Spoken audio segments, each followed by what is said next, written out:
বাংলাদেশ সরকারের সাথে সংযুক্ত আরব আমিরাতের সরকারের যে যোগাযোগ চলছে এবং কাগজপত্র আদান প্রদান হয়েছে। তারা কিছু তথ্য আমাদের কাছ থেকে স্পেসিফিক জানতে চেয়েছে স্বরাষ্ট্র মন্ত্রণালয় এবং পররাষ্ট্র মন্ত্রণালয়ের কাছ থেকে। সেটা আমরা তাদেরকে সরবরাহ করেছি, কাজ চলছে। আমরা আশা করছি খুবই শীঘ্রই এই অভিযুক্ত আসামিকে বেনাজিরকে ঢাকায় বাংলাদেশে ফিরিয়ে এনে তার বিচার কাজ এখানে সম্পন্ন করা যাবে। সেটা তো আমরা তো সংযুক্ত আরব আমিরাতের আইন অনুযায়ী তারা ব্যবস্থা নিচ্ছে। সেটা অবশ্যই আমাদের সরকার তাদের সাথে কথা বলবে, আমাদের হোম মিনিস্ট্রি তাদের সাথে কথা বলে পরবর্তী কী পদক্ষেপ আমরা নিতে পারি সেটা আমরা সিদ্ধান্ত নেব। রিসেন্টলি সার্জিও গোরের সফরটি অত্যন্ত সফল হয়েছে। আমাদের যেই দ্বিপাক্ষিক বৈঠকগুলো হয়েছে সেই দ্বিপাক্ষিক বৈঠকগুলোতে আমরা বুঝতে পেরেছি যে যুক্তরাষ্ট্র বাংলাদেশের সাথে আরও নিবিড়ভাবে সম্পর্ক গড়তে চাচ্ছে। আমাদের যে সম্পর্ক ইতিমধ্যে আছে সেটা আরও উন্নত কিভাবে করা যায় সেই ব্যাপারে আলোচনা হয়েছে। মাননীয় প্রধানমন্ত্রীর সাথে অত্যন্ত সফল আলোচনা হয়েছে। আমেরিকান ইনভেস্টররা বাংলাদেশে আসতে খুবই আগ্রহী।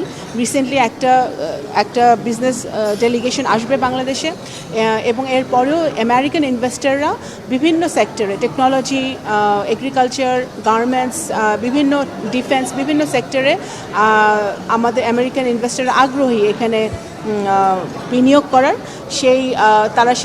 সেই উৎসাহ প্রকাশ করেছে, সেই ইন্টারেস্ট তারা দেখিয়েছে।